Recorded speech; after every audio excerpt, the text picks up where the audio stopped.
Welcome back to the garden. It has exploded in growth. I can't wait to show you all the exciting things, all the fruit that is coming on in the food forest. And make sure you stick around to the end because I'm going to be sharing what I'm planting next. Seeds, seedlings, some more perennial crops, as well as a few fruit trees that I'm going to be sneaking in. So let's go take a look at that. So first up, the raised garden beds are prepped and ready to go for a new season. I have removed all the old crops. I have left a few random things in. So we've got some beetroot, some peanuts. These ones are my yellow capsicums, but they've matured because I'm going to be saving seeds from these. So they've turned red, leaving these on as long as possible so that I can, save the seeds on those. I have added a little bit of compost, a little bit of worm castings, and then given them a really good deep water before adding on fresh mulch. This is the CCC mulch. And then I've just been maintaining the watering on this. Even though there's not a lot of things growing in here, I want to make sure that the soil is kept nice and damp and that the microbes are alive and thriving, because that is the most important part of this whole setup is the soil. So I've got to keep that alive. And it is looking pretty good. You dig down and it's not dry. It's really nice and dark and moist. So we keep that nice and covered. And I'm going to be planting seedlings and seeds in here very, very soon. I think this is probably our last hot few days, and then all next week looks really nice and cool. So we will be going mad with the planting. But they're just looking prepped and ready to go at the moment.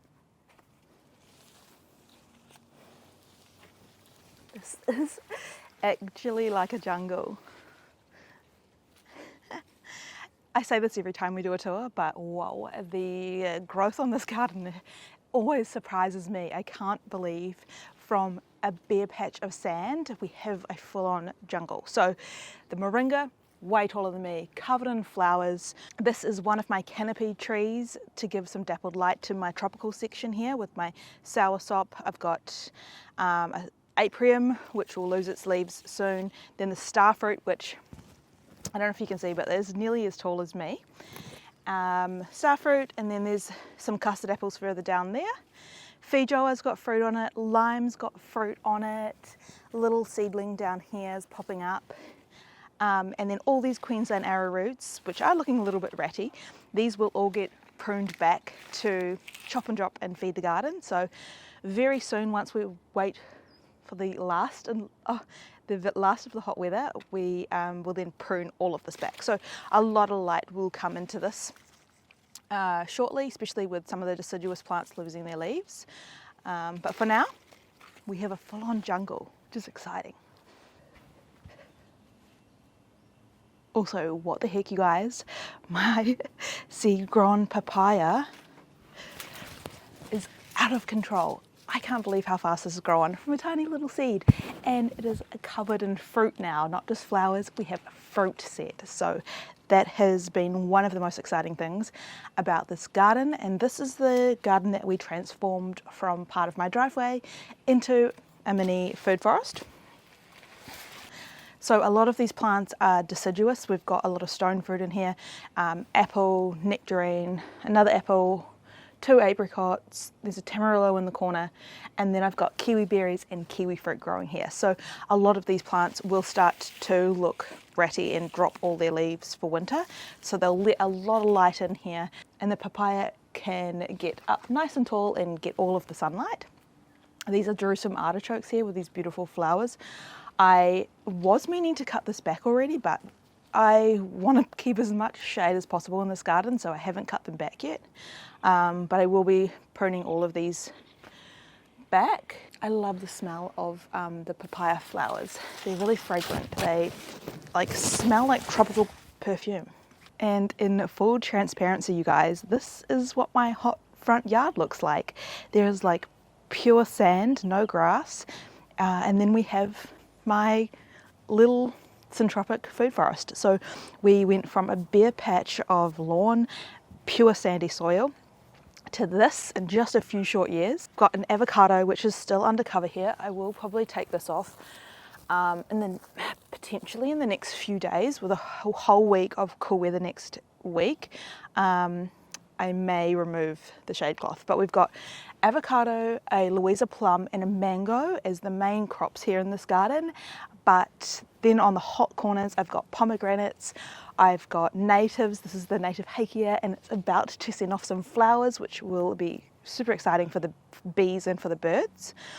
And then lots of support plants, so the moringa for canopy shade, pigeon pea for lots of mulch, all of this Queensland arrowroot for mulch.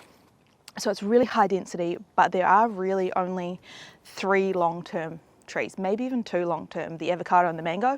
When they get too big, a lot of this will get phased out. But for now, I'm packing it full of food, full of exciting things. I can't wait to try the fruits on all of these, hopefully in next year. And then we have my banana. This is a dwarf Ducasse banana. There's some seed-grown guavas in there, kwai-mak, sapodilla, pomegranate, another pomegranate on that side. All the things out here in the stinking hot front yard.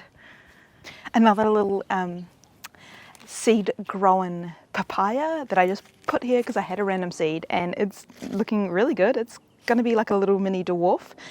Nashi pear, which is starting, these will all start losing their leaves soon. We've got custard apples in here.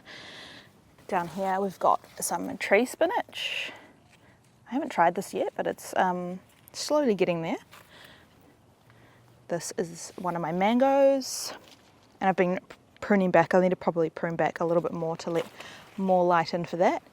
A seed grown guava. The pigeon pea doing some beautiful shade. This has honestly been so good at shading out all my custard apples. So tucked in down under here, I've got my Bullock's Heart custard apple, and you can see such delicate new growth, and it's doing really well in the dappled light of the pigeon pea and the wind block from all this Queensland arrowroot. So it's got a really sheltered little spot in there. This custard apple is out more in the open, so it's a little bit more windswept and straggly, but hang in there. Peach, there's an avocado under that shade. Another custard apple down here that's, you can just see when they get a bit more shade on them, especially in the hot months, the leaves are more open and flat, and when they're dry and stressed and too hot, they go more like a taco. The tropical cherry, acerola cherry, is flowering. This is a relatively new addition to the front yard, so that is going to be exciting. I don't know if we'll get fruits, but we'll see. Yeah, custard apples in here, and mango. It's all looking pretty good. Survived the summer from just having that real high density. The only thing that has really struggled this summer has been my raised beds, and I've basically just paused on them until the cooler season. So we're going to be taking off running very soon on the raised beds. I'm excited. The pour lemonade is so loaded. There's just like hanging down with all the fruits. Some of them have started to split because I have been doing some extra watering. So the inconsistent watering is what makes the fruit split. But look, we're getting more flowers, and we've got, you know, like all these fruits. So that's going to give us a spread harvest. We've got all different sized fruits on here. Privacy hedge is doing its thing. You can see like pretty dense cover in there, the lime, the Feijoa, blood orange, the little mango tucked in there. The chive flowers are pumping out flowers, and the pollinators are loving them. Sweet potato, which is taking up the trellis here, which I will be planting some winter crops on here. Down here, the chili It's pumping out some chilies. It's got lots of flowers on it. It's getting a little bit overtaken by the sweet potato, but I'm kind of letting it just because it's giving it a bit of shade. Down here, my lemon cherry guava we've been picking fruits. Oh look, some fruits to harvest. 1, oh no, dropped. 2. And you can pick them when they're a little bit green and they're still really sweet. And we've got lots more flowers and fruit, so it's just continuously pumping out the fruit. All of this sweet potato. Interesting to see if we get much root crop out of that. We've got the Brazilian cherry. This is the black Brazilian cherry and it's got all new growth on it. A little cherry guava snack while we go and check out the pond, see what's happening over there. This is my little mini wildlife pond. We've got lots of tadpoles and frogs. The tadpoles have been eating the lily pads. Still plenty of tadpoles in there. Can you see them? There's a little baby frog hiding in there. It's not the best light. The big frog is back.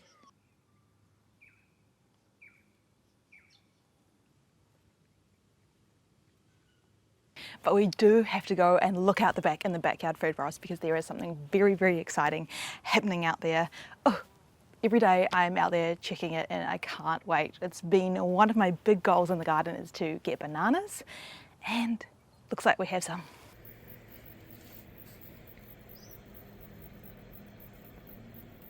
This is my Pacific plantain banana and it went from a flag leaf to bananas in just a few days and it's been so exciting to watch it develop.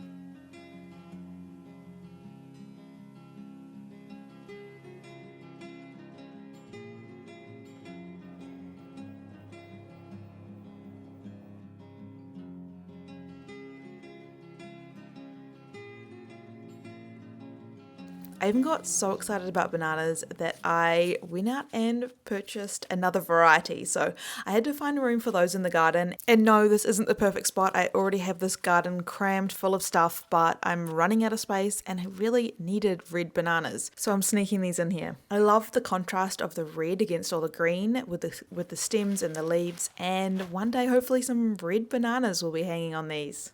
I prepped the hole with some mixed manure and some compost and then planted them in there.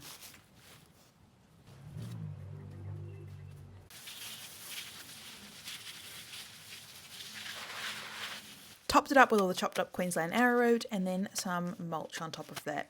I planted back the Queensland arrowroot rhizomes so they can regrow and create lots more mulch.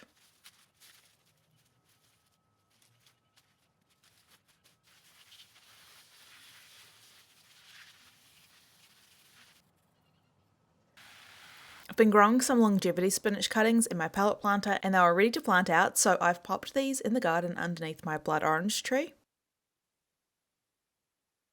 We're getting a cyclone and that's not something that we get all the time here in Perth, so I'm a little bit unprepared, but I really don't want my bananas to fall down, especially now that one of them has got actual fruit on it.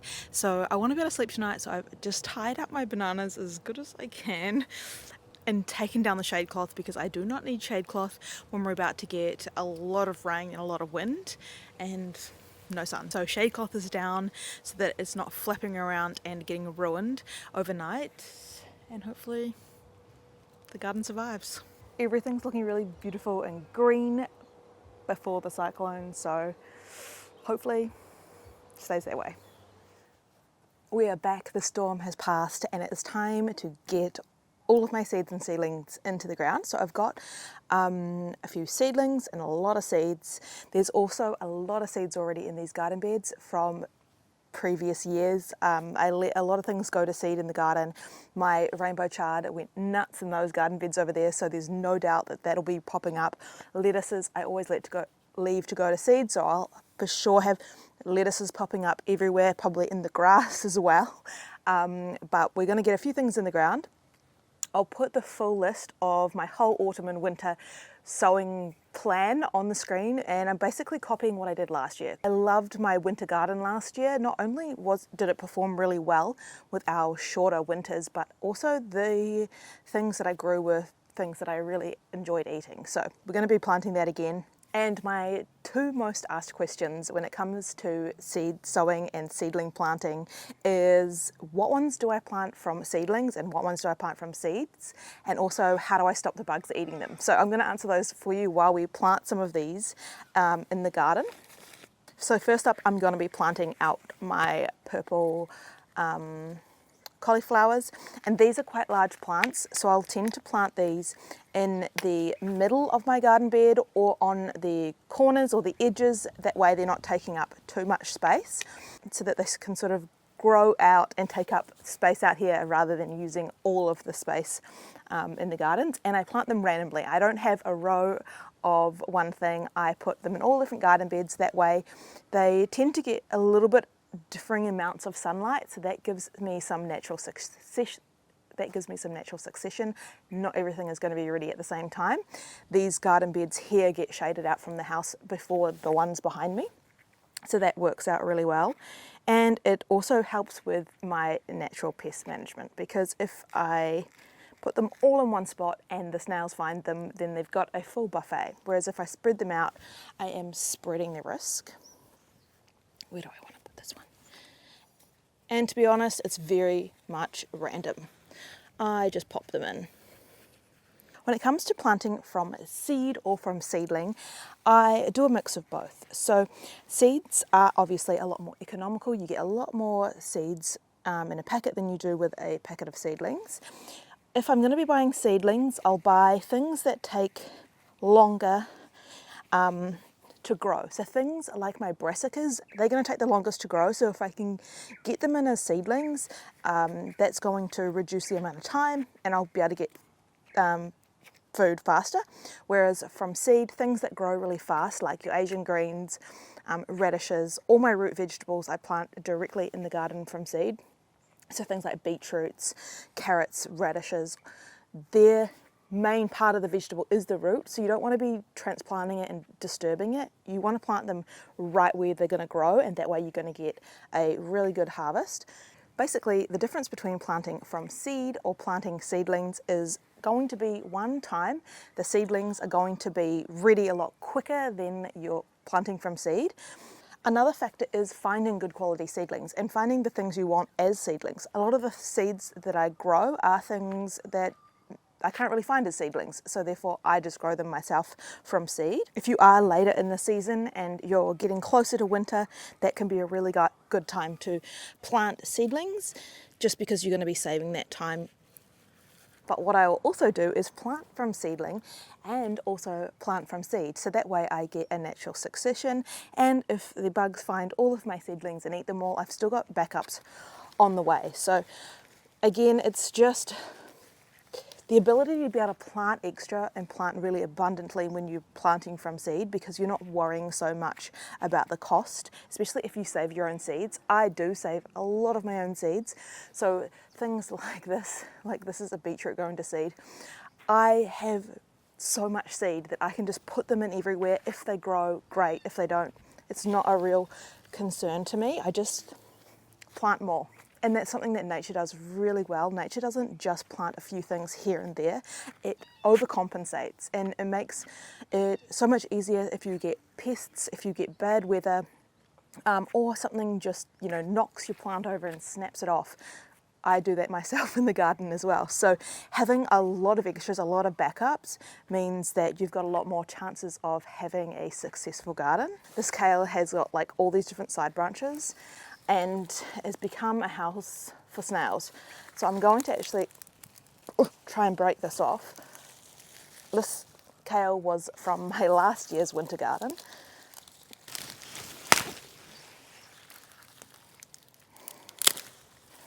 So yeah, I'm going to take that off. This one's still in the ground. This is still lots of kale, but now I've freed up some more room, and I can get rid of some of these snails. So many seeds are already popping up after that rain. I can see some little yellow ones here. So these are most likely going to be yellow rainbow chards. They've got very yellow stems. Another benefit of planting seedlings out is that the stems are a little bit harder than the seeds. So that can help ward off the pests a bit. They like the nice soft stems on things. So I'm not saying that these won't get eaten, because chances are a lot of them will. I'm just saying the seedlings are a little bit tougher than a seed.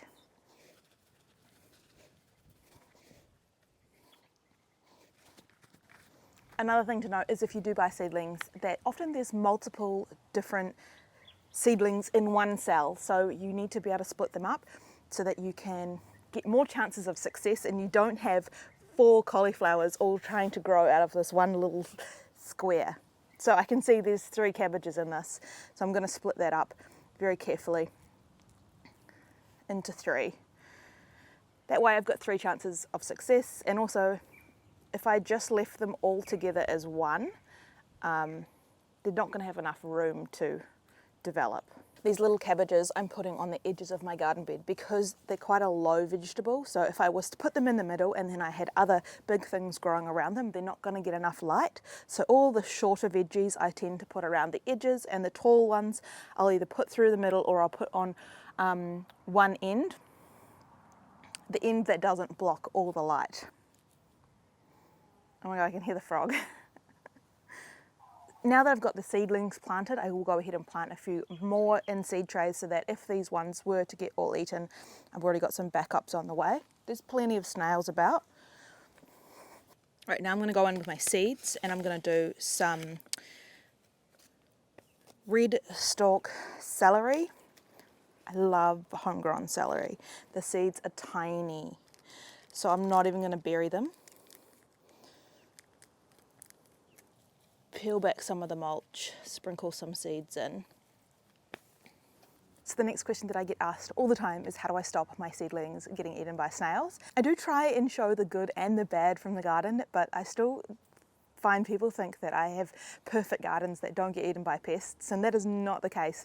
I have plenty of pests eating my plants in the garden, but some of the things that they do to reduce that is to plant extra, continuously keep planting seeds, and I can do that by saving a lot of my own seeds, so I have excess. I plant things randomly, so they're all in different garden beds, giving them all a little bit of a different level of risk. All my eggs are not in one basket. And then with my seedlings, I go and pick up a bag of used coffee grounds from my local cafe. So these I sprinkle around all of my seedlings and the newly little seeds that I see popping up. And I find that works really well. You do have to keep reapplying it. If it rains or you water the garden and you wash it off, they are back to being vulnerable. So it is something that I do throughout the growing season until these stems are a little bit harder and can stop. And I find the coffee grounds help with the slugs and the snails and the slaters. And the slaters are probably my biggest troublemakers in the garden. They ring bark the outside, which stops all the nutrients flowing up the stem, and so the plant basically dies, or they just eat the whole plant completely. So I've planted my seedlings, so I'm going to sprinkle some of these coffee grounds. Because I don't use any chemicals in my garden. I definitely do not use slug baits or anything like that at all. I would rather have my plants eaten than put chemicals on them. It's not the reason that I am growing food, to then go and put chemicals all over them. So with the seedlings, I just come along and sprinkle some coffee grounds on them, on the leaves, on the stems, everywhere. And I found this to be the most successful option I've tried so far. I've tried eggshells, I've tried a lot of things, but for me, coffee grounds are easy, readily accessible, free, and they seem to do the job. Coffee grounds also do add nutrition to the garden and nitrogen, so good for your leafy plants. I mean, things like our cauliflowers and our brassicas don't want too much nitrogen, but just a sprinkle like this is hasn't seemed to trouble my gardens at all. So even plants like this, I'm sprinkling in the coffee grounds. There's a lot of snails living in there, so hopefully that will move them on elsewhere. Once I start getting to a point where I'm harvesting these plants, I don't coat them in coffee grounds. They're usually hardy enough to withstand the pests. So it's more for my young vulnerable plants. So I just keep a bag on hand, and during the start of the planting season, I'll come out here every day and check, because there'll always be seeds popping up every day. And when that new little seed pops up, it's super vulnerable. So I want to make sure that I can protect it with the coffee grounds. And I can already see lots of little seeds popping up now. So it's a good time for me to just give the whole garden a bit of a sprinkle. So this is where I had a big rainbow chard. You can see remnants of one of the old plants here I've left in. There was another one here and another one here. And already the little seeds are starting to pop up. I didn't plant these. These have just dropped from letting one go to seed. So they will no doubt be throughout this whole garden. And once they're a little bit bigger, I can dig them up and move them about, or just leave them where they are. I noticed this little seedling down here, which I didn't plant. It's got a yellow stem on it, so I am assuming this is going to be a yellow rainbow chard, because that is something that I did have growing in this garden bed. I saved some of my beautiful pink cosmos flowers, and I do like to just have flowers in the garden, regardless of if they're edible or not. Just some flowers for the bees, so I'm gonna sprinkle some of these in, and then I'll just continuously be adding layers and layers of different seeds. So I've got radish seeds, onion seeds, sugar beets, and then a whole bunch of my own saved radish. I've got heaps more inside. Then I will be just sprinkling those all in between, because they're going to grow really fast and give me some harvests while I wait for the rest of these things to grow. So after that storm, all the wind blew off a lot of my Feijoas, which aren't quite ripe, but Feijoas do ripen off the tree. So we're going to go and see what we can find. Bit of an Easter egg hunt. The tricky thing with having edible ground cuppers under Feijoa trees is that you do have to go hunting for them regularly, because you don't want them to be rotting under the tree. But the benefits of having this living ground cover and having that moisture retention over the summer months outweighs that for sure. So we just have to go on a little bit of a hunt. I probably should put down some cardboard or something when it's about time for them to be ready, so that I can easily just see them. That would be a good idea, actually. Oh gosh, there's so many. I might need a bigger bowl. The first Feijoa harvest of the year, a nice big bowl full that will not last long.